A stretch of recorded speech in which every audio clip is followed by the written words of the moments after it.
So every year this topic comes up, and it's just not surprising whatsoever. When you look at the landscape of the West, I include Australia and New Zealand in there as well. It makes absolute sense, man. Where we're going politically, working class white students are yet again being left behind in the educational system. They are the worst performers. And now people can see it's a system problem. Now they're looking at the system. Ain't that a bitch? Ain't that how long we been saying this? But when it happens to white people, now we gotta address it. Now we gotta address the system. Wow. Are white working class boys being left behind? The government says they are, and now the stats back it up. Disadvantaged white boys are almost half as likely to get a pass at GCSE English and Maths compared to the average pupil. White working class pupils are twice as likely to be absent from school and 2.5 times more likely to be severely absent. They're also much more likely to have special educational needs. 34% of white working class pupils have SEND compared to 19% of other pupils. Working class girls and working class ethnic minorities are struggling too, and experts say this is a class issue rather than race or gender. But white working class boys are the demographic Hold on, let's just get that on repeat. Let's just get that on repeat. or gender. But white working class boys are ethnic minorities are struggling too, and experts say this is a class issue rather than race or gender. Now it's a class issue. Now it's a class issue. Wow. Wowie wowzers. Kind of like we've been saying this entire time. But only, and people talk about what is white privilege. Only when it happens to white people, we understand that people from a lower class tend to perform worse, tend to engage in more negative activities. Poverty kind of breeds a lot of bad habits, doesn't it? A lot of bad behaviors. Oh, now we know that. Wow. But white working class boys are the demographic struggling the most according to those stats. Lads we spoke to said a lack of mental health support in schools, a lack of stuff to do outside of schools, and a lack of opportunity after graduating from school are all to blame. A report by the Independent... Their parents are shit. Yeah, they have shit parents. Yeah.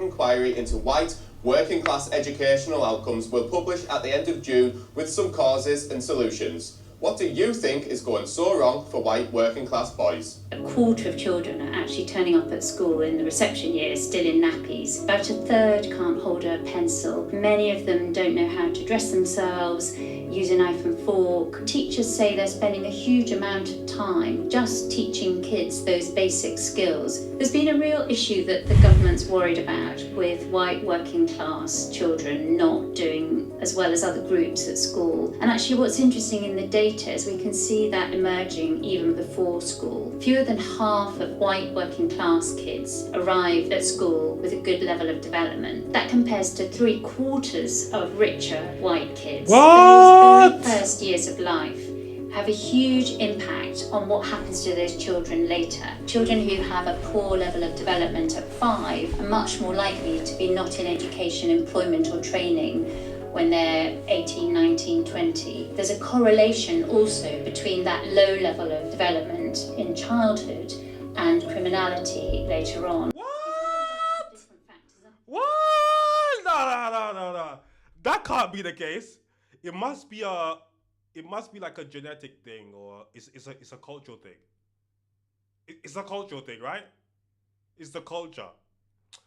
The fathers aren't in the household, right? The fatigue? No? The fatigue isn't... Wow. Sensational. And I've spoken to lots of experts about what's driving this. One of them is the cost of living crisis, that parents who are working 2-3 jobs just don't have time to spend with their children. That early connection between adult and child. Imagine if you only had one parent. Imagine if you only had one parent and that parent was working 2 jobs. Or that parent worked long hours. be very difficult to spend time with your children, right? Very difficult. I wonder what could happen to that child's development. I wonder what activities they could engage in. I wonder how they would do in school. Oh. Is absolutely crucial to the social and emotional development of a child. There's also an issue with the amount of time that people are spending on screens. Children, rather than interacting with a human being, are staring at a screen, but also you've got parents who are looking at their screens too. If both of them are staring at their screens, you just don't get that interaction. It's a kind of new form of modern neglect. I spoke to the education minister in Estonia, where they have the best educational outcomes in Europe, and she said the secret of their success was the amount of money and time and effort they put into their kindergartens, where they make sure that children have those basic social, emotional and developmental skills. If there is a sort of proper quality early years education delivered by the state, then that does make a difference. That can really transform those educational outcomes. Those little iPhone babies, those iPad babies, demons. Straight demons. As soon as you take that shit away, oh my goodness gracious. Also, it gives like, how can I say it? It gives parents a pass not to be parents. You give them the iPad, they're locked in, man. They ain't crying no more, they ain't answering no questions, they ain't doing nothing. They're just locked in and these parents get to be at peace. But obviously it isn't good for, these kids' mental health and their development. Obviously, anybody could have seen that. What do you want to be when you're older? A stay-at-home mum. Do you go to school? No. Do you go to college? No. What do you do? Nothing. What's the plan? Like, I want to read out some stats to you now. These are actual statistics about the number of kids from different backgrounds that get 5 or more GCSEs. We're going to start from the top, we're going to go down to the bottom. This is true, and it's astonishing. Listen, 75% of Chinese kids get 5 or more GCSEs. 50% of Bangladeshi kids get 5 or more. Indian kids, the same, half, 50%. Black Africans, 43%. Pakistani kids, 37%. Black Caribbean, 23%. At the very, very bottom, the worst performing demographic of all in our own country, white British kids on free school meals, 18%. 18%, and nobody gives a damn about them. What do you want to be when you're older? A stay-at-home mum. Do you go to school? No. Do you go to college? No. What do you do? Nothing. What's the plan? Like, what are you trying to do in the future in that? I want to resit my GCSEs and study law. What do you want to be when you're older? A stay-at-home mum. Or like a nail person. Do you need school to be a nail tech? No. So you don't really necessarily care about if you get any qualifications or not? No. You sure? Yeah. Alright, cool. And I don't even go in. Well, you don't go to school like that? Really? So what do you do when you're not in school? In bed or I just go out. Now, what would you like to be like when you're older? I'm not too sure. Education goes like this. Racism goes like this. You see that? Why do you think in the US you got all this racist shit going on right now? You got all this MAGA stuff. In the UK we got reform. They are going to, eventually they will win. Because they're getting dumber and dumber.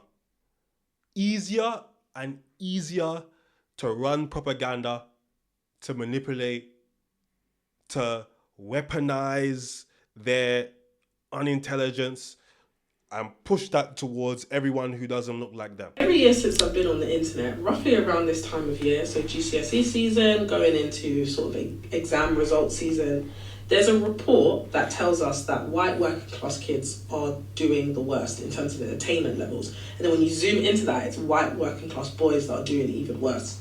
Now, that information is not new to me. I studied sociology in school, so we actually looked at, well, in college I studied it. We looked at attainment levels, deprivation, childhood, poverty, and we looked at how all those things impact education. So it's not new to me. But equally, this is not new to anyone in the UK because it gets reported on every single year. Yep. And I'm going to try and make this quick because there's so many things you can say. But 2 points I want to make. One, now it has been framed as if D&I has gone too far. Like, look, oh my God, our indigenous population is failing because we focus so much on D&I and, giving people things not based on merit and rah, rah, rah. All the other, right-wing pipeline bullshit, yeah?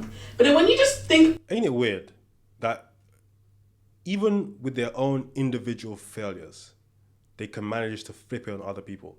About it a little bit deeply, particularly if you've been in the British education system, there is no D&I policies in GCSEs when you do your exams. We're all in that exam hall together. We're all revising together. We all spend year 9 to year 11 picking our GCSE, studying, going to class. There's actually no D&I, so they're talking shit. Another thing to notice is when you look at attainment data, which I have previously because I studied it, and again, it's reported on every single year. When you look at it, it's only white working class groups that have working class in their label, because when you compare them to every immigrant groups, whether it's British Indians, British Africans, British Caribbeans, whatever, their socio-economic position is never referred to. For the most part, most immigrant groups are working class. I think it's probably, last time I looked at the data, the only groups that skew more middle class are British Indians and I think British Chinese. But the framing of that is very interesting, and it's something you should pay attention to because it will make you think, without properly engaging, that the white working class, so poor or poorer than everybody else, and they're being left alone, they're being left to the dogs and being failed, etc., etc. Another thing you can observe, particularly again if you've been in the British education system as I have been, as a black working class woman, one thing that is just so glaringly obvious, and why this data is reported on every year and why it just doesn't get any better, is because there is such a difference between how these groups prioritize education. Now, this is not a stain on white working class parents and families, but culturally, we have some differences. When you emigrate to a country and you are working class and you kind of start from the bottom and you don't have a lot, etc., particularly if you come from the global south, there is such an emphasis and priority on education to move you through this socio-economic ladder, right? You got no choice but to go to school, face your books, do your exams, go to uni. If you don't go to uni, either shame on your head or you better be doing something that makes you some money. Our parents beat education into us, as in the little money they had, the little money my mum had, she put me in Saturday school. I was revising on the weekends for years. So often it is parental influence, parental care, parental engagement in your education that really plays such a difference. So it's just really funny, particularly how, Reform and all those other groups are trying to frame it how we, collectively, the government, society, has failed white working class kids, white working class boys, and look at all these immigrant groups are doing so much better than us. But they have been for the last 20 years. And it's got nothing to do with DE&I and got everything to do with the way we view education as different groups. And equally, the way poverty and your class position plays a part in your attainment levels. This is something that we obviously already know, and we've been knowing it. It's a reason why for them it's separated, right? White working class, because the white upper class, I guarantee they do great. Just like the African upper class do great. The Indian upper class do great. The Asian upper class do great. Caribbean upper class do great. We know majority of issues in society are class issues, but there's a demographic of people who have historically made it about race. But when it happens to them, it's not about race. Now we acknowledge that it's a class issue. Hypocrisy at its finest.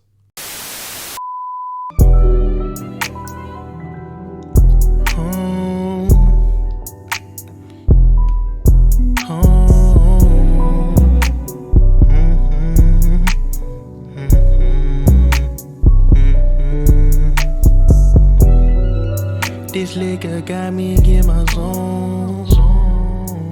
Now I'm blowing up your phone. Blowing weed, smoking the ozone. I just can't let this go. This liquor got me in my zone. Now I'm blowing up your phone. Blowing weed, smoking the ozone.